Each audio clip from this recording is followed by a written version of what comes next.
Greetings, my name's Joe Bob, and I'm very peeved. Welcome to Sunless Sea. Specifically, the Submariner expansion. Honestly, I prefer the original main menu, but I haven't figured out how to get it back without disabling the Submariner expansion, which I am not going to do. Anyways, Sunless Sea. Well, it's a difficult game to describe. It's a roguelike. Well, roguelite, I think? I don't know. I'm not really sold on the differences. I don't like those titles anyways. They're stupid names for genres. It would be like if we still called FPS games Doom clones. At least it's not as bad as MOBA. That name is utter gibberish. But anyways, Sunless Sea. It's a game set in the universe of the game Fallen London. Which, well, as the, yeah, basically, decades ago, London was stolen by bats. Well, some would argue about the stolen part. Technically, it was sold, but basically stolen. And now it's underground, in an underground cavern called the Neath, or maybe Neath. I'm not really certain how it's pronounced. It's an entirely text-based game, and so is this one. Yeah, 3 decades ago, in the reign of Victoria, London was stolen by bats. Is that why it's called the Victorian era? I don't know. And now it lies a mile below the surface, in a great cavern, the Neath. I call it Neath because it sounds cooler than Neath. Also, and it's easier to say. And yeah, down here, the laws of reality, which, by the way, spoilers, are enforced by, well, maybe I shouldn't say that, it's deep lore. But let's just say the laws of reality aren't entirely natural. And down here, shielded from the sunlight above, the sunlit area above, the laws of reality don't entirely apply. Yeah, it was dreadfully inconvenient for everyone, but opened a vast black ocean to you. Welcome to the Unterzee. That's the big old underground lake, so massive they call it an ocean. I don't know if that's actually right according to the exact definition of an ocean, but who cares? Now, normally in Fallen London, in the London itself, death isn't exactly permanent. It's kind of iffy whether it depends on various factors. However, on the Unterzee, due to the influence of certain things like the 3 gods of the Unterzee and such, and the Gant pole and all that, death is a lot more permanent. And death is not the only way the game can end, in fact. There are other ways to stop being, a playable character than just dying. Anyway, so yeah, now, we're a sailor man. Yeah, that's the thing with down in the Unterzee, a lot of S words become Z words because it's sort of a verbal tick. Yeah, the Z, people call them the zailors and all that. Submarines. It's a bit silly, but it's sort of acknowledged as a tad silly, like a lot of sailor superstitions. Alright, so we choose a past. Because if I want to have a past, because I'm going to have a past, I prefer it to be multiple choice. Alright. Now lodge in a room above the blind helmsman. Decide who you were and what you want to be. Blind helmsman, it's one of the more popular pubs down at the Woofstack docks. Now you're a captain. Now you belong to the Unterzee. Or perhaps the Unterzee belongs to me. Hee hee hee. But who were you before? Let's see. An ordained priest. You fell from grace. There is nothing left ashore for you. An anonymous benefactor has found this way out for you. Perhaps at Z, you can overcome your appetites. Yeah. Spoiler alert. When they're talking about appetites, they're generally talking about cannibalism. Honestly, cannibalism is not actually as huge a deal out here as you might think it is. Look at a meme. I'll probably pop it up here if I remember. When Discord server made. Let's see. A natural philosopher. Your peculiar theories on time, blood, and starlight brought you down to the Neath, the cavern where London lies. And now they take you out to thee. A veteran of the campaign of 68. You fought in the invasion of Hell. London's armies lost. You survived. Your loot and your pension have brought you a command. Yeah, back in 1868, not long after London fell, they realized, hang on a second, Hell is like right nearby, off in the hinterlands to the west.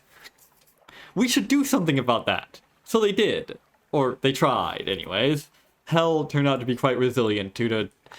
Well, they've got all sorts of weird, timey-wimey bullshit. They've got, like, weapons from the future. Not to mention, they've got these law engines, which... Yeah, like I said, law in this world is not exactly...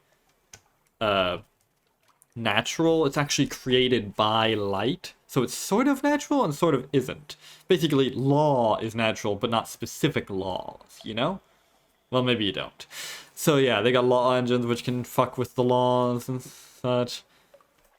And best example of this would be the Iron Republic, place off to the south. Horrible place, never go there. A poet. Educated and articulate, you seek sensation at sea. Nice alliteration. How lucky you had a legacy to spend. Your long-vanished father had a rich patron, it seems. And a street urchin. Your urchin gang cast you out when you grew too tall. You took to sea rather than graduate to larger crimes. That last big score was enough to buy a ship. So yeah, each of these gives a bonus to one of the 5 stats, each named after one of the masters of the bazaar. The bazaar being at the center of London or something like that.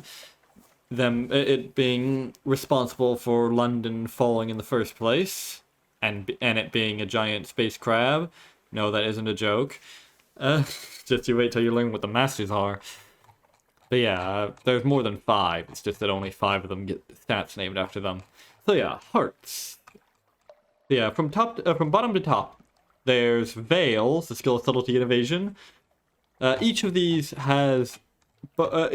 will be useful in like stat checks and such, and also most of them have like uses at or general usage. The Veils, skill of subtlety and evasion, useful for being a sneaky bugger, both in stat checks and at Z, because it reduces it makes it harder for enemies to spot you. Very, very handy for kiting, because it drastically reduces the distance you have to go to make them lose track of you. Very nice. Pages, mostly useful for stat checks and such, although it's very handy for stat checks. It's actually less common than the others, but the checks that do need it are tend to be rather more important, or and tend to be quite important for like getting stuff. Anyways, it also there's this mechanic called secrets. You gain secrets by gaining fragments, and these secrets, they're a resource, but their main use is for gaining stats. Pages, each point of pages reduces the amount of fragments you need. Yeah, so yeah, I've got 25, meaning I need another 288. Which I guess means the base number of fragments you need is No, I see. The base fragment needed is 300, but I guess you get half rounded down, reduced that. That was a terrible way of saying that, but you get what I mean. Probably. Sorry, it's been a bit since I've played this. Well, I played it well, mostly anyways. I played it a bit not long ago to prove someone wrong on the internet by killing a really powerful enemy. Anyways, it's a long story. Then there's irons, useful for various checks involving both your physical, generally involving like physical encounters or intimidation, that sort of thing. It also increases the damage you deal in combat. And then there's mirrors, which is useful for detection and perception. They're being a real perceptive bugger, noticing what other people wouldn't notice, and it also, well, it's useful in combat because it means that it's useful for increasing your accuracy, which is a terrible way of explaining it, but I'll have to show you. And then there's hearts, which is useful for like things involving healing, things involving like sometimes involving persuasion, just like, you know, playing to feel heartstrings, helping increasing morale and such. As for what it does at sea, absolutely nothing. Some people used to think that it reduced the amount of the rate at which you gain to hunger and thus go through supplies, but as far as I know, that's not the case. Maybe it was at some point, but I don't think it ever was. It's just for stat checks entirely. But that doesn't mean it isn't important. It can save your life in a pinch. Very. Hang on, that puzzle doesn't add up. I thought at first it was just like. Wait, no, yes it does. What am I thinking? I get mixed up, but yeah, that puzzle actually works. Anyways, I'm going for a street urchin. Why?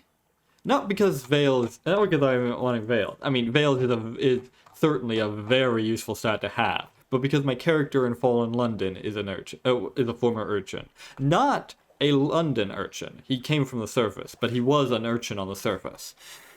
So, that's a sort of nod to him. Also, I just like the urchins. They're pretty cool.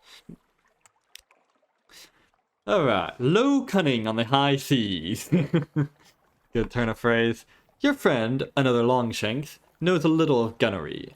Only a little, but she can help. Ah yes, the Longshanks gunner. The Longshanks are the people that they used to be urchins, but then they got too old. You know? Alright. Now, choose an ambition. What does winning mean to you? These are generally the win conditions for the game.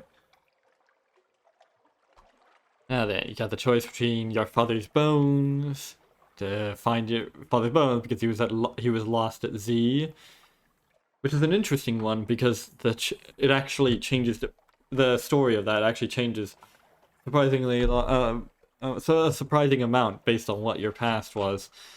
And there's fulfillment to make, where you gotta make this thing, the song of the sea, or the song of the song of the sea, song of the thee. I don't know how it's pronounced. Something like that. A song of the thee, which is a whole like thing. You gotta like go all over the place, get loads of resources, for reports, that sort of thing to make this thing, you know.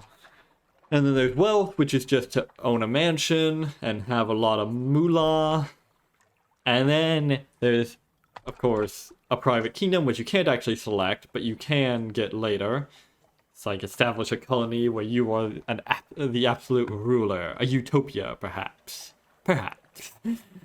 Sounds pretty cool. And then there's immortality, as opposed to immortal coffee, which is much worse. Immortal coffee, which is...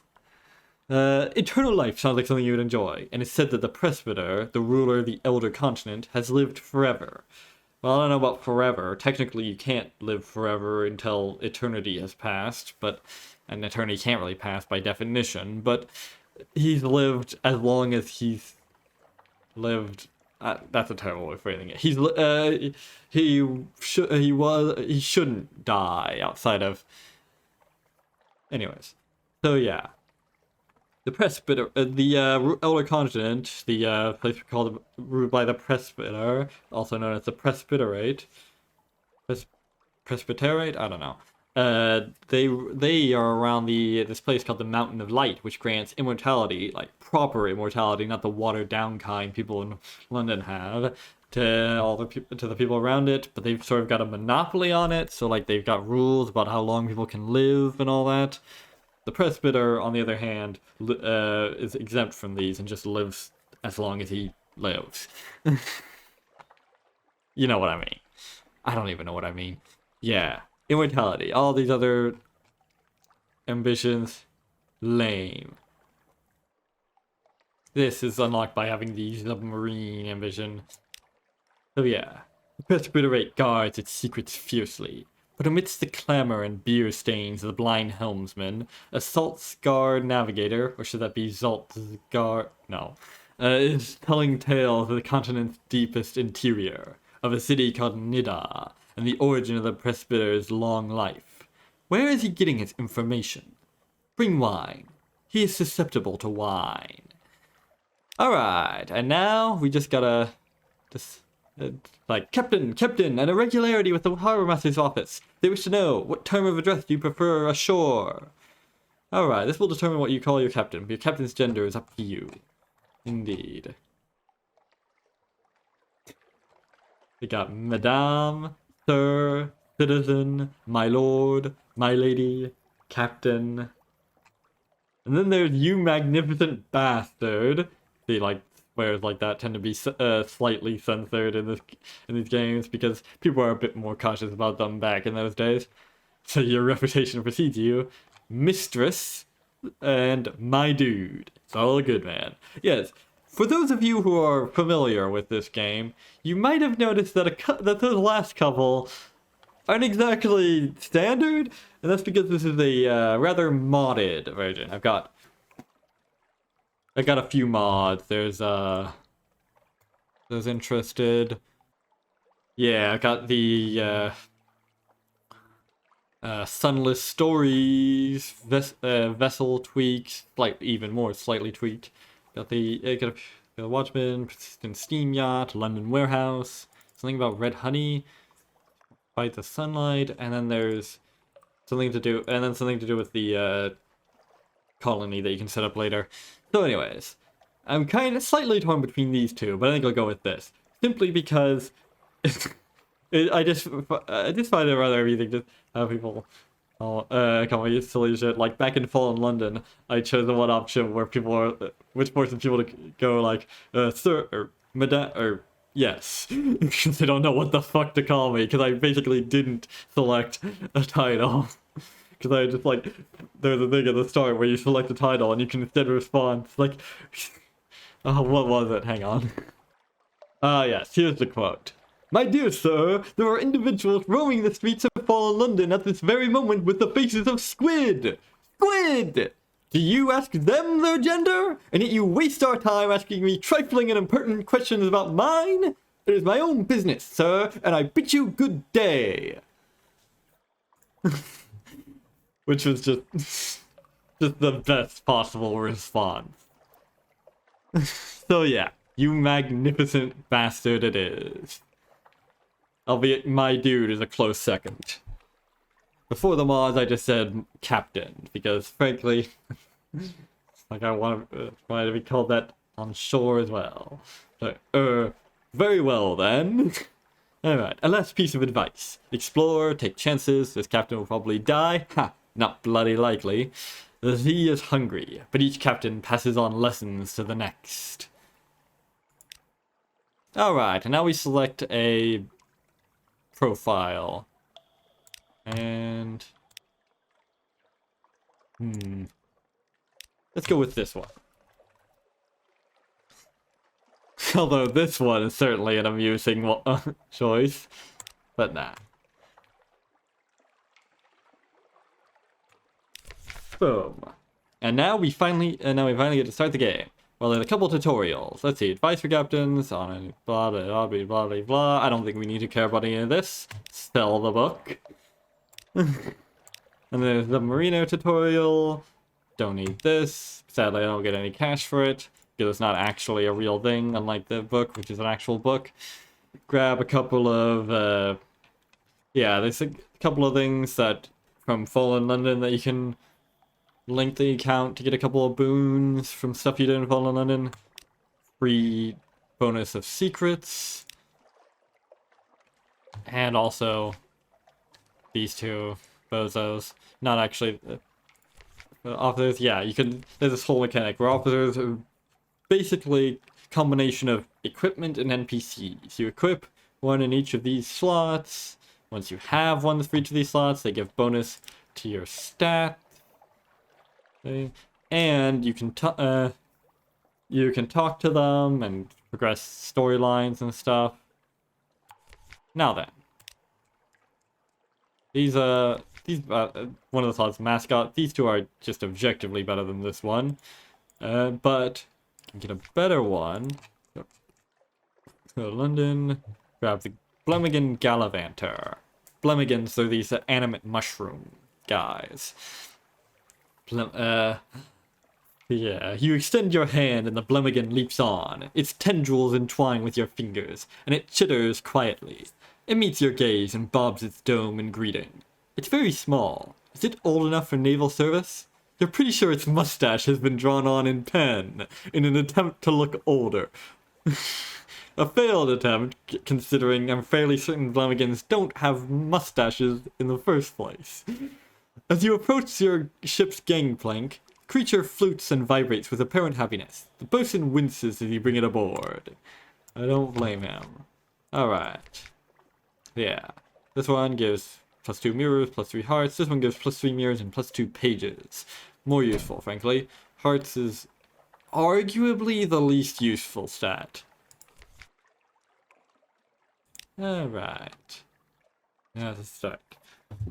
You agree to carry the Gnomic Gallivant to the Cumean Canal or the Iron and Misery Funging Station. Or is it Funging? I'm not really certain.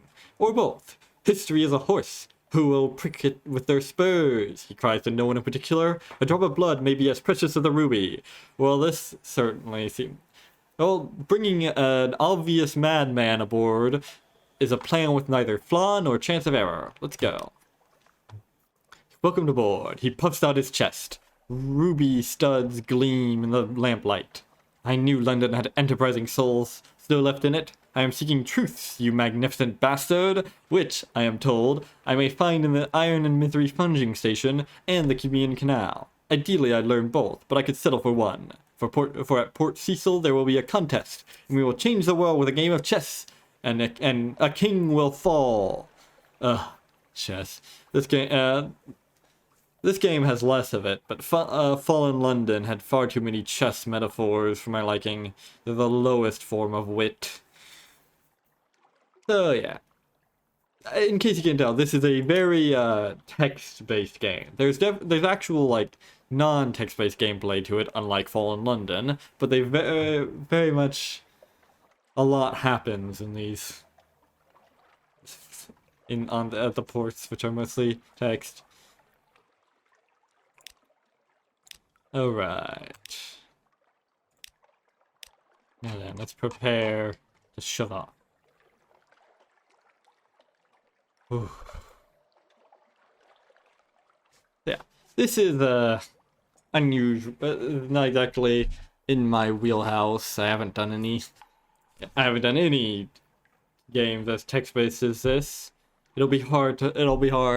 I sort of have to carry the video entirely myself on my talents, which is not exactly something I'm used to doing, but I figured I'd broaden my horizons. If these videos don't do well, it's not like I'll be losing much since my videos don't do well to begin with. So, Although those inscription videos have been doing, like, something. So I'm gonna immediately torpedo that. By doing something that nobody's gonna watch, because... Well, on the one hand, I've seen almost no no YouTubers play this game in years, which means there's no competition. But on the other hand, there's also no one else like building up like demand for it. So low supply, like basically zero supply, but I don't know about the demand for this game. Well, we'll find out, I guess. Alright, let's see. The Blind Helmsman is a Woofstack Institute, a centuries-old pub, held together by a crust of fry smoke and the nautical mementos nailed to the walls. When you enter, the salt-scarred navigator is already in full flow. City deep in the interior. Nida, it's called. There they decide the span of every life. Coax tale of mortality from him. Nida's walls are basalt, but within them, it's as close to paradise as man can make. 1,000 fountains, the streets paved with gem slabs, and the air sweet with honeysuckle and orange groves. How does he know? Has he been there? I doubt it, considering no outsiders are allowed in there. By the way, it's not nearly as much of a paradise as they make it out to be. Yeah, it's the... you'll see. So yeah, like there's a whole thing in this game. It's sort of a like trading thing. Like you can go between ports, make money off of arbitrage and such. It's not, but that's not like the main gameplay. That's just what you do to keep yourself afloat, you know, while you go out and while you go out and get and do the stories and such. And hang on a second. All right, there we go. Sorry about that. I suddenly had to go away for a bit because I suddenly realized that I had accidentally. Okay, so I did a bit of modding myself in addition to the mods that I installed, and so like I have a thing which modifies the hold space, the cargo space of all the ships. I tripled it because I felt like the cargo space of the one originally was just too constraining. Especially for a pack rat like me.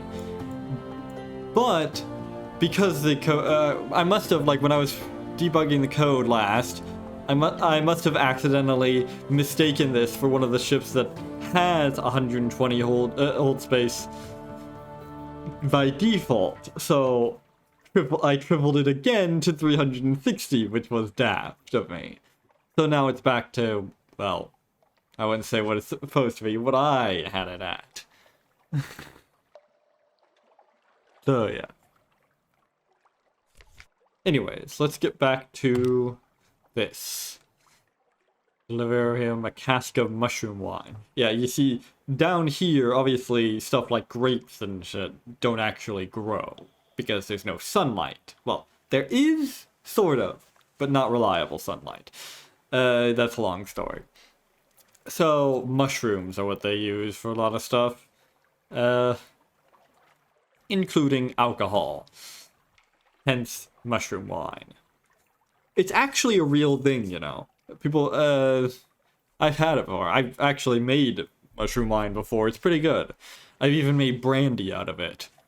And my mother really likes brandy. Well, she doesn't like alcohol in general, but she prefers brandy when she does drink.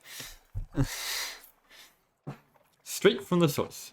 One bottle and he loosens his waistcoat. A second and he loosens his tongue. No, I never been to Nida. Not in the flesh, at least.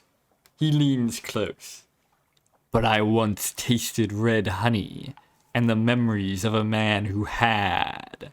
I only saw fragments, an army at the walls, a breach, A rallying cry. Liberty, equality, eternity. A third bottle. Where could you taste these memories for yourself? Go to the Isle of Cats. Talk to the cat's chiefest claw. Ask about the far-traveled notary. But if you're wise, you'll do like me. Use what you learn to get free drinks. Immortalities for gods and monsters. And who said we can't become gods? We certainly can become monsters. Why not the other? I, personally, am in favor of immortality for all. I think death should hold no dominion. Because why? Because it deserves none. You know? Well, maybe you don't. Some people seem to worship death at times. It's disturbing. Let's see. Offer passage to a tomb colonist. An immigrant will pay to be taken north to Venderbite. Ah yes, Venderbite. It's one of the tomb colonies. Basically, some people, whether through age or enough severe injury, they become sort of decrepit. They because people don't normally die in fallen London, but they can become, but they don't. But not everything heals. And so eventually they become so decrepit they've got to cover themselves in bandages and all that, sort of like a mummy. Eventually, and they go off to the tomb colonies because people don't want to have them around. So yeah, here we go. It's oddly difficult to die in fallen London. Oh, I guess I didn't have to give that explanation. The game gives it one. Fair enough. But when a Londoner is too tatty and wretched to live, they wrap themselves in bandages and take ship for the tomb colonies. Your crew cart these ones aboard in padded coffins. They'll sleep there until the journey is done. Technically, passengers rather than goods, but you'll never know it to talk to them. Alright, you can sell them off in Venderbite. Well, I say sell. It's more akin to a, you know, paying for passage, but mechanically you're selling them. Yes. This is from a mod. We won't need to care about that yet. Now then.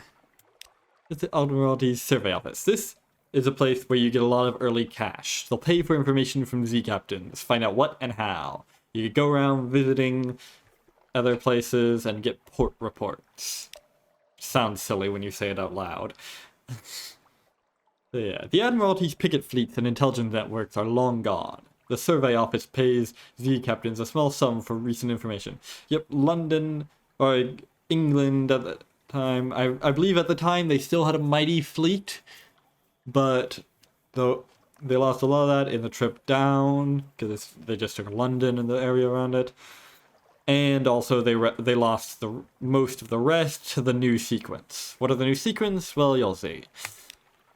I've already spent enough time sitting around here talking. Alright. Yeah, you can pick up a thing. Request to go speak to an agent in a random place. This place, Gators Moor. That's unfortunate. Gators Moor is a wretched hive of... You will never find more wretched hive of scum and villainy. Except for half the other ports in this place. Alright, read the annoying papers. You always want to do this. You get recent news, which can be used occasionally, and you have to get a free thing of supplies. Say, news from abroad. The Khanate is threatening war. They always are. London's colonies on the Cornelian coast want independence. They always do. The Unterzee, the papers report, has undergone another alteration. Not yet it hasn't, you'd know. Oh-ho, a promotional coupon from Mrs. Plenty's Provisioners for a half cask of salt herring. You could use that. Yeah, the Unterzee alterations, a sort of mechanic in this game where to explain why the islands and ports and what have you, they change every time you die or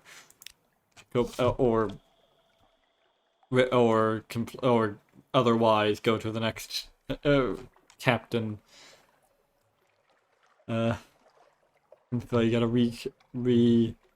find them all anew. Let's see. Visit the university. We can do this right at the start because we've got those free 3 secrets.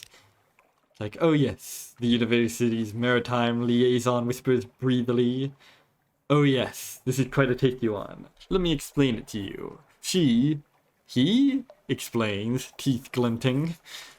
Oh yes, the antiquarian. Nobody knows if it's male or female. I just call the scholar he because I call anyone that I'm not sure the gender of he. It's a throwback. Let's see. Ah yes, we start out with the whisper locked box. Right at the start. Another one of those fallen London things. Cobweb light silver tumblers will align if the words are right. But what are the words? Perhaps the makers of the box will know. I assume there's too many spaces for the words to brute force it this century. This millennia, perhaps even. I have an idea where it's from, but it's a rather long way there, and I may be wrong. So perhaps I rather like the box. Perhaps you should simply sell it to me. No. Irem, I'd say. Oh god. The Iremi like locks. They like puzzles. They can make things that are, honestly, implausible. Their city is perched on Parabola's rim, like a hummingbird on the finger of God, otherwise known as Northeast.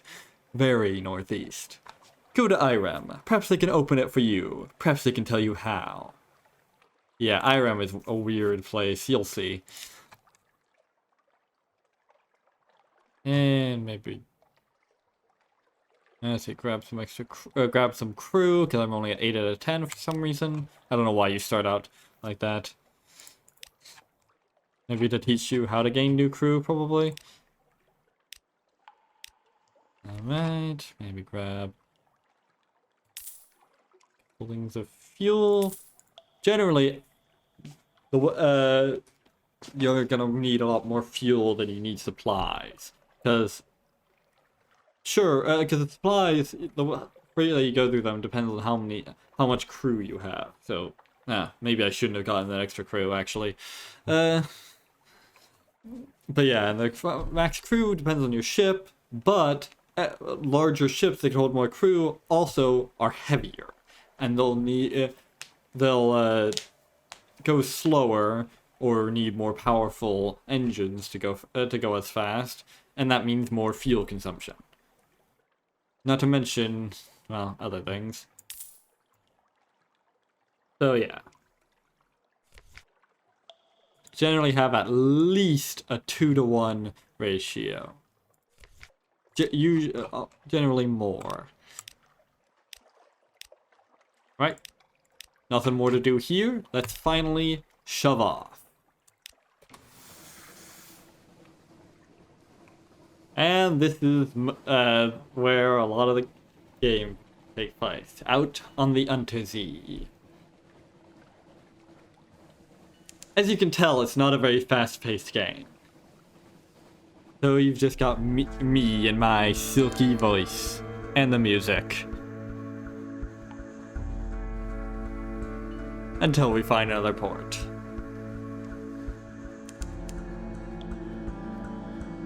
Anyways, we've got a couple places to go. Gator's Mourn, Hunter's Keep, what are the others?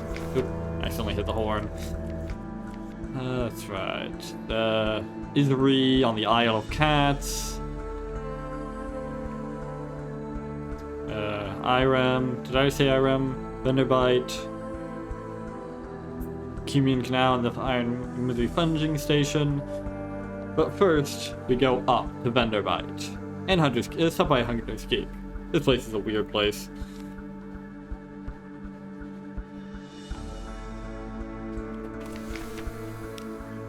A hump of dark rocks swathed in mist like 100 other Unterzee islands. But here's a grand house, windows aglow, lawns impossibly green and lush in the false starlight. Raked gravel paths. You stand on the dock as the sea nudges the ship's sides. An unexpectedly warm breeze carries the faintest trace of lavender. Well, Since I started out with the boost of veils, I can spy on the house without worry. This place may not be as simple as it seems. Piano music drifts across a terrace. You peer through a half-open French window into a grand parlor. Grand in size, if a little reduced in style by dust and neglect. A dark-haired, pale-skinned young woman bends earnestly over a piano keyboard. Another, fair-haired but unmistakably her sister, sprawls on the sofa with a book. A third sits by the fireplace, staring sorrowfully into the embers. Soon, she says, and the piano music falters and stops. Soon we'll go hungry, and then the end will come. For me, but not for you. The pianist raises her eyes from the keyboard. Hush, if we don't speak of it. She frowns. Has she seen you at the window? You withdraw. And that, we get a bit of cryptic lore, as Fallen London tends to have, and a boost of fragments. Always nice. The main way you get secrets is from getting fragments, which is gotten from various storylets, and also from finding various islands and ports and such. You get a boost, see? There's a lot of cryptic lore in Fallen London, but unlike in fucking Inscription, there are actually answers to this lore. Anyways, to these questions and all that. So let's see. Grab a port report. The farther you go out, they tend to be more valuable. But it's always it's always worth it to grab port reports in these nearby ports, because all except the Cumian Canal give a bit of cash and a free bit of fuel, which is nice. And also, the first time you turn them in, you get favors, which can be turned in for stuff. With the Admiralty. Let's see. Ships rarely come here. Nothing changes, even the weather. The house is the heart of the isle. The house and the sisters. The Admiralty may be happy to know that nothing's changed, at least. Alright, present yourself at the house. They will have heard your ship come in. Why hide? That's ominous. A maid with smoldering topaz eyes shows you into the parlor where 3 young women wait. There's a lot of characters in this game. I'm going to struggle to find unique voices for all of them, so don't mind me if I fail. A visitor, the youngest cries. The next youngest chuckles. The eldest sighs. Do excuse the indecorum. Visitors are rare. You are very welcome. I am Cynthia. The youngest one is Phoebe. The cheerful one is Lucy. You are in good time for lunch. Will you join us? Alright, luncheon with sisters. With it. I don't know which ones to go for. Let's go for Phoebe. Why not? Phoebe is soft-voiced, watchful, unpredictable. Now, if this was Fallen London, I'd think they were making a reference to the stat watchful, which is sort of like a mix of the mirrors and pages stat from this game. Sort of. Here's a story. Phoebe has a story to tell of 2 lovers parted by water, of a raven that carried messages, of a fragment of the moon.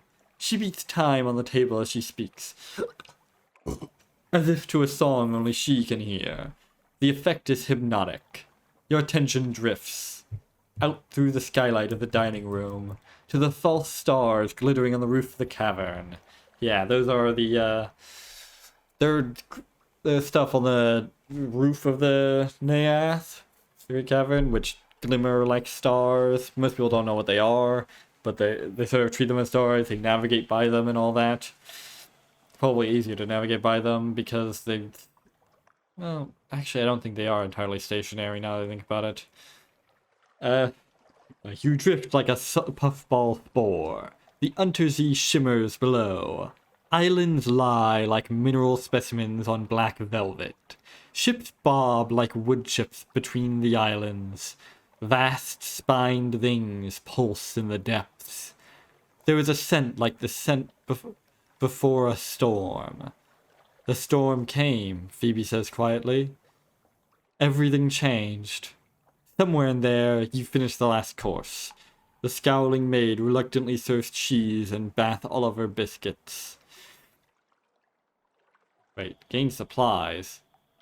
Am I, like, carrying off some of the meal? I don't know. Yeah. And I know, the gods of the sea, Storm's attention. There are 3 gods of the sea. Storm, Stone, and Salt. Salt being the most mysterious. Yeah. There's this mechanic called Something Awaits You, where spending a time out at the sea will give you this, which will give you access to stories at ports and such. It's not the most elegant of solutions, but to have like bits and bobs every time you go into port, but it's decent. And here I can get another thing of Something Awaiting You by trading in that recent news that I got. You do? Like, even when the sisters aren't feeling sociable, they can be tempted out of their lair by the smell of news story. Lair, what a weird way to call it. You ask the sulphur-eyed maid to carry a few hints of your news to the sisters. Oddly enough, she comes back with a message. Their headaches are cured, and you're invited to lunch. Imagine that. Anyway, let's go with Cynthia. Cynthia is the eldest. Melancholy, pensive, occasionally dramatic. Cynthia grasps your arm and whispers to you. Her eyes are wide and blue. Her hair is wild and tangled. Bats might nest in it. I know that feeling. It seems to you that you are sitting on a hillside above a wide blue lake, listening to a story of a murder, an axe, a net, blood on scented water. Another chop? Cynthia asks. You've barely touched your food. Here, I'll have the maid wrap something for you. You can't be hungry. It's not safe to be hungry.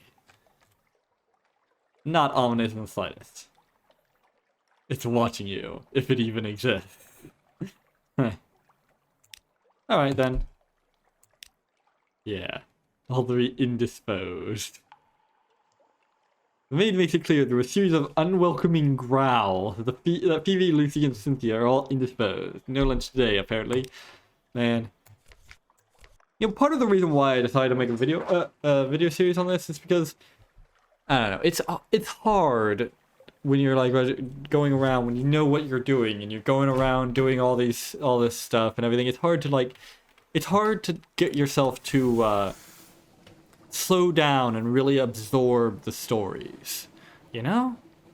Well, maybe you don't, but this way I sort of force myself to slow down, read through everything carefully, and not miss anything.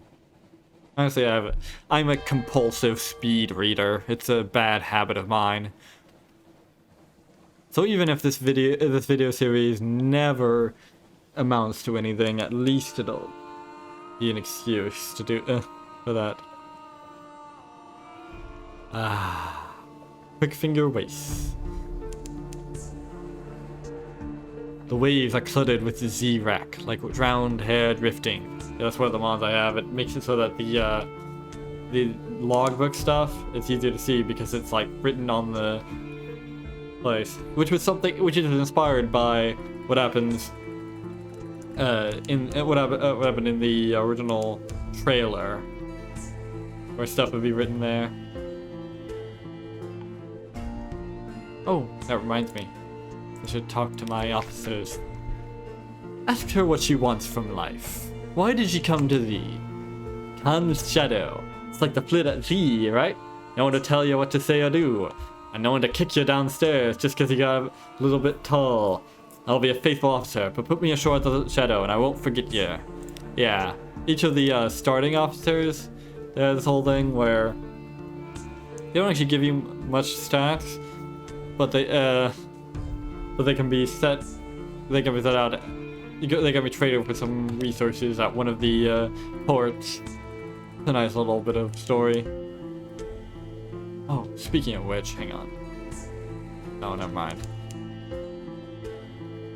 On the horizon, a sickly yellow light glimmers for a moment, then fades. Oh. Uh-oh. This is a bad. Oh, this is as good an opportunity as ever to show you how combat works. Ah! God damn it. No, that was terrible. That was atrocious. Okay. It's a bit more... It's normally a bit more interesting and complicated than that. It just... That was just a bad time to be faced with that, so I was distracted and everything. Alright. Ah, yes. Spots this decaying immigrant north. Now what? The helpless immigrant. Your tomb colonist passenger yanks off her bandages. She looks remarkably healthy for a tomb colonist. Not as dead as I look, she confesses. I won't get ashore without your help. Yes, the constables are looking for me back home. Is that a problem? Well, yeah. I'll go for this. Because the difference is, this gives you a point of veils, and this just gives you a casket of sapphires. Well, they also both get you a bunch of cash. But that's the difference between them. Also, this gives you a point of suspicion, which is easy enough to clear so long as you're not actively smuggling stuff. You know. So yeah, it is worth it. Because stats are quite valuable. I mean, you can buy secrets at this one place, but they're very expensive. Like, almost 1,000 echoes, and sapphires are worth less than 100 echoes. Not that that's anywhere near the most efficient way of getting secrets or stats. So yeah, go. 1 to Veils. Muffled oars. You slip your furtive passenger past the skin check post and the confirmation of consolation. Thanks, Captain, she remarks casually. Let me teach you a couple tricks, just in case you do this again. And here's a little hush money. Oh, you rapscallion. I love the description for suspicion. Alright, and that is one of the few things that changes depending on your past. I would have gotten a completely different thing regarding delivering like tomb colonist. Also, tomb colonists afterwards, delivering them afterwards don't have this, if I recall. Alright. Not much to do here. Let's see. Get a port report. And we start on a very long-winded storyline here. The first curator. The captains. The first curator gives audience. The first curator is responsible for the preservation of the tomb colonists. It has been here much longer than London, like all the oldest tomb colonists. But even tomb colonists dissolve in the end. Its time is close. Yep. Yeah, the tomb colonies are older than London because London is actually the 5th city to fall down into the Neath. Where are the other 4? Well, beneath. No more light, the obscuricious steward cautions you. The curator is terribly afraid of moths. Yeah. He opens the door and you step into the near darkness. A pair of luminous lamplighter bees buzz in a latticed ivory tube. There is no other source of light. A bandaged shape no larger than a child lies crumbled on a couch. Yeah, the lamplighter bees, they are luminous... luminous creatures, yeah. It lifts its head with obvious effort. It takes several seconds for you to distinguish its voice from the soft buzz of the bees. Listen to a whispered request. The captain.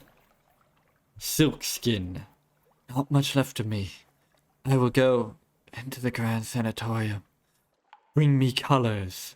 7 colors. Hey, well. 7 colors. Cosmogon. Irigo. Pelican. Steward has list. Find them here and there across the wide black sea. There's more green than black, really. Yeah, like the 7 colors of the Neath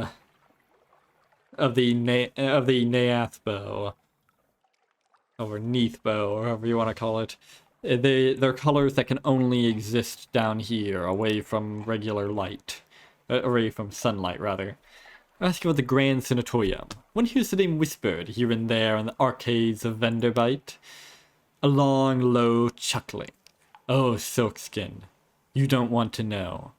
The chuckling becomes a cough. We don't die here below. Not unless we go to Z. So we need something else. somewhere to end. Alright, why not? Thank you. This poor flesh thirsts for colors. No more words. It collapses, rustling back onto the couch. Even the effort of speaking seems to have diminished it a little. The audience is over. As the door opens, it shrinks back. It shrinks from the finger of light that reaches across the floor. The audience is over. You hear that, audience? You're over. Outside, the obsequious steward nods. The book? Yes, the book. He hands you a slim, illustrated volume. The curator is old as dust. We will all be grateful if you do it this last one favor. So yeah. There's Vieric, Violent, Pelican, Irigo, Gant, Cosmogon, and Apocian? Apox... Apocian? I don't know how to pronounce that. So yeah, there's Cyan, the color of memory, Cosmogon, the color of remembered suns, Gant, the color of basically it's the equivalent of, it's sort of like the equivalent of black in the Neath bow. It's the color that remains when all other colors are gone. Irigo, the color of forgetting, Pelican, the color of the Z, Violent, the color, yeah, which is, well, it's sort of like the Zoyan, it's the color, and then it's the color of memory and all that. Basically, anything it's sort of like with Irigo. So Irigo, they go for like forget stuff and stuff, but anything written in Violent is basically impossible to forget. It pierces into your mind, you know? It's, yeah, and Vieric, the color of sleep, of dreams, really. I'm not too familiar with some of the things. Anyways, let's explore. Why not? Here they favor candlelight over gaslight, which is odd considering you'd think that would be even easier to wind up setting someone on fire, considering those, I don't know. I guess bandages aren't necessarily flammable. Especially, well, I guess it depends on how often they swap them out. The shadows are swagged? What? I don't know what that means. Like cobwebs. The tomb colonists stand still enough to be mistaken for sculpture until they laugh or cough. One building in 3 seems abandoned. I don't know. I don't know if swagged is even a real word. There are a lot of like, the one guy, Mr. Pages, one of the Masters of Bizarre, he really likes making up words. An interlude. You pause for refreshment at the Hungarian cafe. The coffee is dusty, and the pastries are a little stale, but the gaggle of decaying violin players are skilled and surprisingly sprightly. They play Eat Our Hearts, My Darling. The king is tall, tall. Pop goes the weasel, with brio and conviction. Then they start on the old dark ocean of the world, and you realize the time. Your ship awaits you. These, those are one of the various esoteric resources. Anyways, there's nothing left to do. Well, actually, in the shops, got a bit of cash. I could get some supplies and do the whole last tour stuff, but that's something better done later. It's very complicated. You gotta like go to a bunch of different ports, you know, and make sure that you don't lose any of the tomb colonists, which is very easy to do if you don't have the right resources or skills. Complicated business.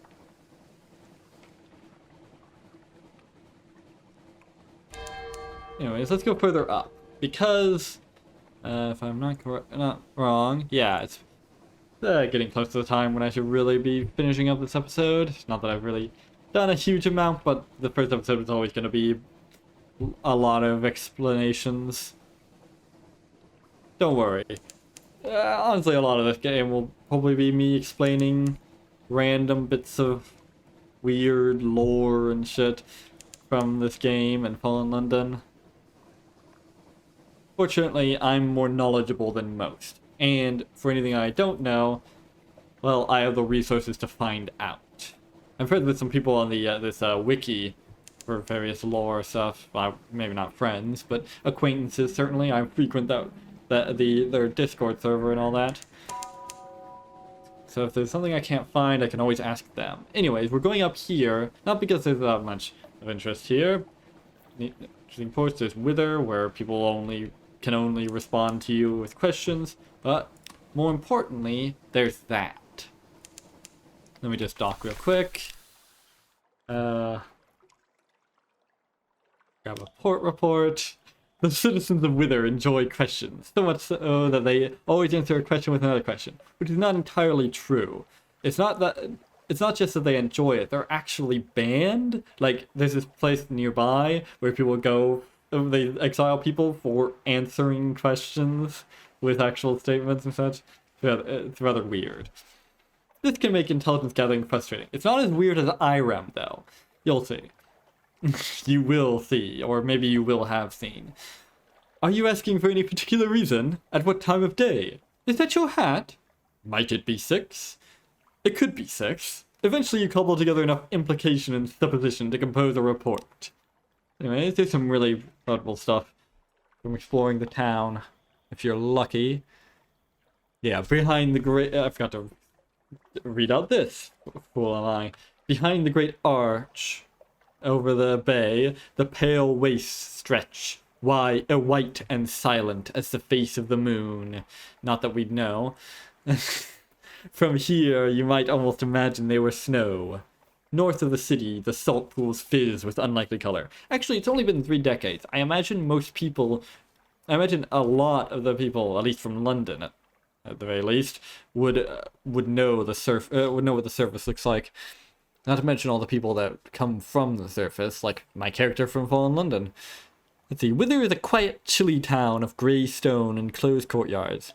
Yeah, you see, up north, it's colder. There's a lot more ice and stuff. This isn't for like the reasons this isn't for the reasons why north is like that on the surface. You're not nearly going far enough for that, but it's because of the avid horizon, which is basically it's a portal to space. Sort of. It's a long story. You can visit that in this game, and also in Fallen London. But in Fallen London, it's not exactly a good idea. Wither is a quiet, chilly town of grey stone and closed courtyards. The people are neither exactly unfriendly, nor exactly hospitable. They have the irritating habit of answering a question with a question. Here and there are odd sights tucked away. Let's see. Oh, Contest of Riddles. This is actually a pretty good one, but not good here. Because there's this one thing which can get you some nice stats, a nice boost to your stats early on. This one more useful later on. You can get some pretty valuable stuff if your page is at a truly high level. But yeah, Contest of Riddles. Fisherfolk, zailors, a shady couple of likely pirates, and instead of drowny down by the water's edge, they sit around a fire at the sea's edge, passing around a bottle of something viscously black. They're wagering on riddles. Will you join them? Yeah, drownies. They're a weird folk. They drowned at Z, but they didn't actually die. Sort of. They've been described as sailors that think they've drowned, sort of, that think they're dead or whatever. They serve most of them, maybe all of them, serve the Fathom King, who, well, he's a long story in himself. Fun fact, let's see if I can find it again. Ah, yes. There was this, one fanfiction. This, My Hero Academia fanfiction. I don't really watch the anime, but that doesn't stop me from reading fanfictions of it. I do that a lot, not just of My Hero Academia. I think from the first... But yeah, like, you ever... Kawur Alaran, really big in the RWBY fanfiction scene. Started reading one of his fanfictions ages ago, like 2017, maybe 2018, something like that, because I got recommended it from this review of this book called Red Rising, which I never actually finished. I wasn't a huge fan of it, honestly, but the concept was pretty cool. And one of his fanfictions, Forged Destiny, had a similar concept. So I started reading that. So I started reading a bunch of his other fanfictions, and then the rest is history. But anyways, back to the story, the fanfiction. There's this fanfiction called Death Need Not Apply, which is the thing where the main character, Midoriya Izuku, also known as Deku, he, unbeknownst to him, actually does have a quirk, and it's a quirk that quirks in that story are like basically superpowers, and it's one that projects like this field around him where no one can die, and he doesn't know this because the field is really fucking big and getting bigger over time. And there are these there's actually a reference to the sort of Fallen London / Sunless Sea drownies in that there's this like civilization that live underwater where their bodies have sort of adapted to the basically constantly drowning, so in order to and sort of able to get around there, and that civilization, the people that live underwater are called drownies. So yeah, it was kind of a neat reference.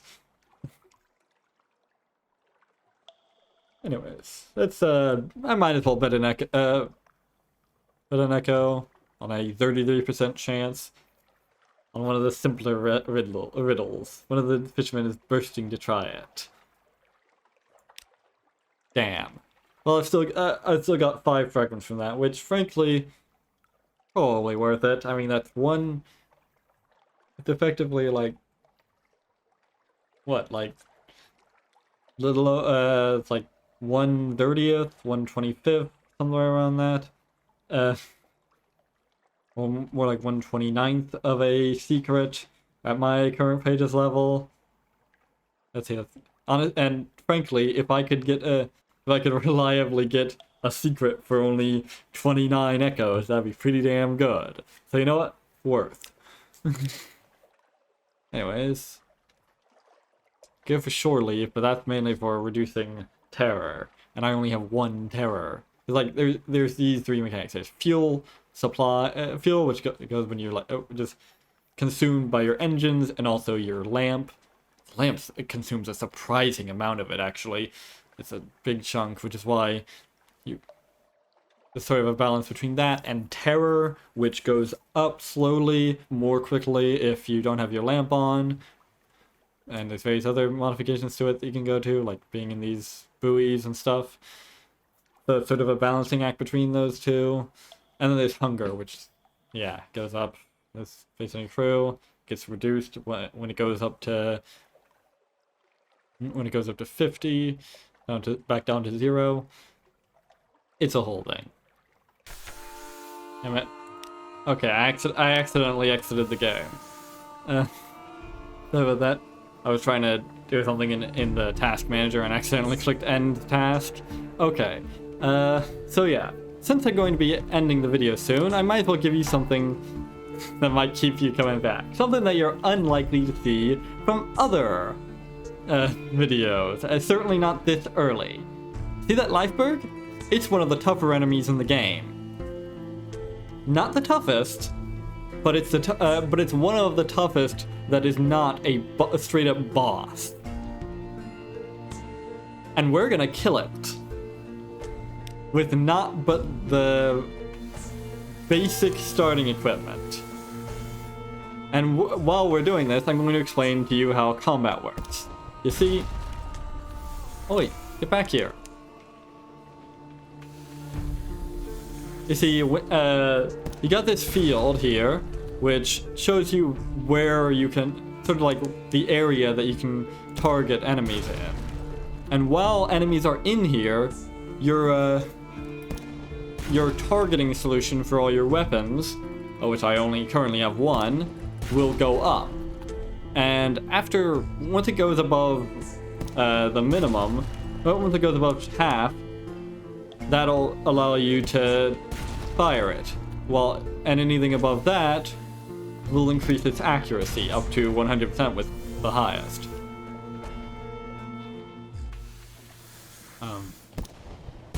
Dude, what are you doing? Man, this Lifeberg is acting really derpy. I don't know why. Oh shit! Oh shit, it was a trap! It was a trap! Oh, but not good enough. So yeah, you've got to do this whole careful dance of hitting it. And then that's really all you gotta do, the careful dance of hitting it, while also making certain to stay far enough that with the aid of the full power thing, which temporarily increases your speed at the cost of reduced fuel efficiency, and also occasional risk of it exploding, your engines exploding, which doesn't actually leave you adrift on the water, fortunately. It just causes a lot of damage before it can be repaired. Before the engines can... The engine survives, it just does a lot of damage to your ship and probably kills some of your people. But it's worth it, because it allows you...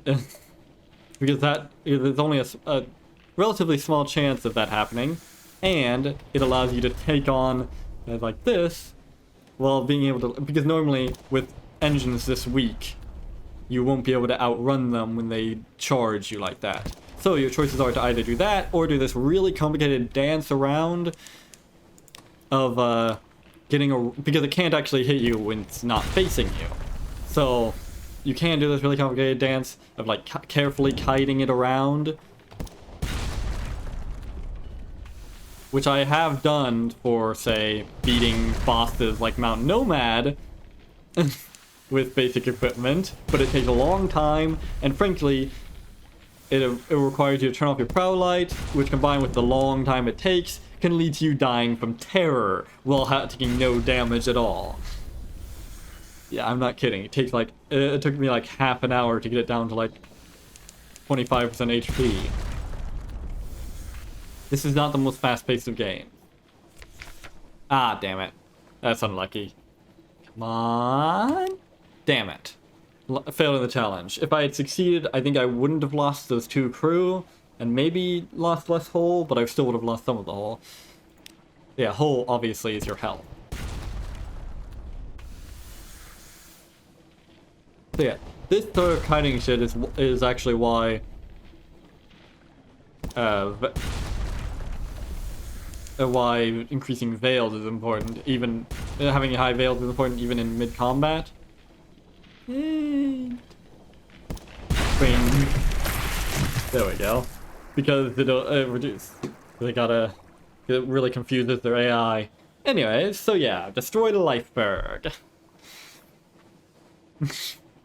Those of you who haven't played this game are probably don't understand how difficult that was. But those of you who have are probably impressed, so... Anyways, I got a hunting trophy and 2 outlandish artifacts. These Lifebergs are actually really great for hunting late game, when you actually are able to kill them in a reasonable amount of time, because not only do they give you outlandish artifacts, which are very important later on for raising certain stats, it's a long story, but they the other option, if you have high enough stats to guarantee success, is a incredible option for resupplying, because it gives you fuel and supplies. Anyways, let's dock at Codex, actually. Well, no, I think I'll dock at Wither. We'll go to Codex next time. I'll use up this something awaits you in port that I got. Hopefully get the right one. Come on. Money, no whammies. A black sea whispers on the beach. Another soft sound is audible on the waves. Oh, no. There's a different one. Darn. This one's this one's an obvious trap. A castaway. A woman in iridescent green gown waves vaguely from a rock near the shore. Sorrowful sighs waft across the water towards you. An idiot castaway, a mermaid, Of course not. Mermaids are a preposterous myth. Yeah, I'll pass. She's probably a pirate or a drowning or someone's feral aunt. If you have high enough stats, this can actually be rather profitable, but no. You know what? Fuck it. I'm gonna just sit here and wait till I get another something and wait to that port. Be back in a bit.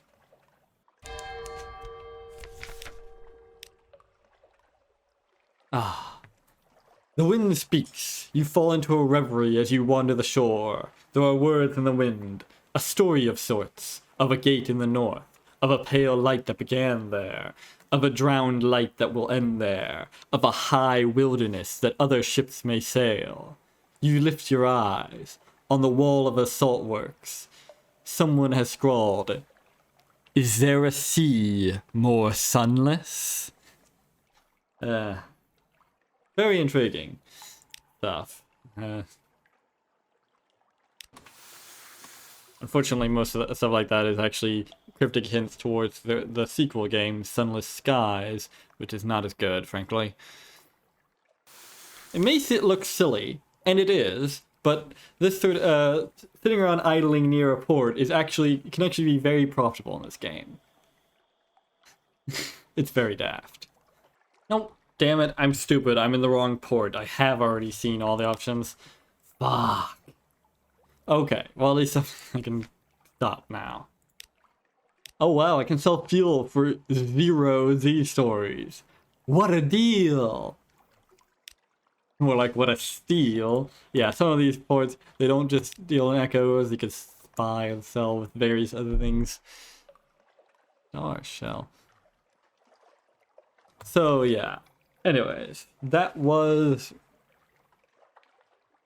the first episode of Sunless Sea. A game that's more narrative than actual game, but not as much as Fallen London is, which you should play. It's a lot of fun. But that would be even more difficult to carry by myself. Not to mention, if I wanted to Fallen Injustice, I'd have to start a new character and play through it and all that. If I wanted to do a video on it, and I am fervently against making alt accounts. I'm even the founder of the no alt gang on the Fallen London Discord server. Not that I'm on the Fallen London Discord server anymore. That is the community one, not the official one. The official one sucks. There's some douchebags. That if you, hey Janya, if I think that was your name, something like that. I remember misreading it as Jaina a lot. If you're hearing this, you're a cunt. Anyways, and so are you, the moderators. Moderators on the community server are also cunts, but less so, which is why I'm not on the community server anymore. But anyways, I have been Joe Bob, and I'm very peeved. So long, delicious suckers.